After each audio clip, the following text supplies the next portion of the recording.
Multiple sclerosis, as you know, more commonly is known as a disease that's demyelinating, progressive inflammatory, autoimmune, that it mostly affects European white background. And this was the case up until several years ago, where there were studies suggesting that actually the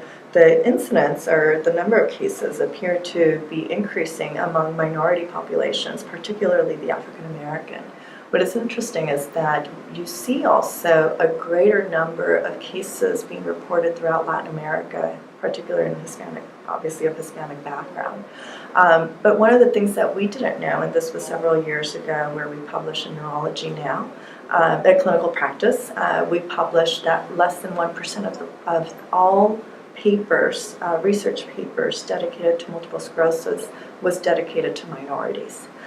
So while we think that there are probably health disparities, there could be also biological differences that would, by studying these populations, would lead us to a closer way of curing MS. And so in Hispanics, we had started a registry several years ago at the University of Southern California, inviting any of those that self-identify as Hispanic background to provide us some information about their disease, give us a blood sample to better understand perhaps a little bit of their diversity genetically, and see if we could identify differences. When we compare them to whites in our center, we were able to see that a large proportion of them appeared to present with MS at a younger age. Other features that we identified were that definitely those that probably have less access to treatment or represent perhaps immigrants coming to the U.S. Have less access to treatments and could be at higher risk of disability. So we started uniting ourselves with others across the nation,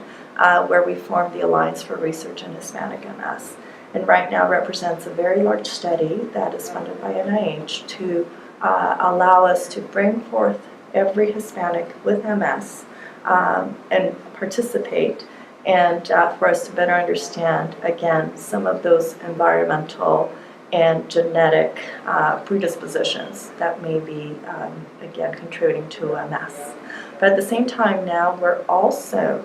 with the support of the National Society, are moving forward and making this into a longitudinal study where we can better understand,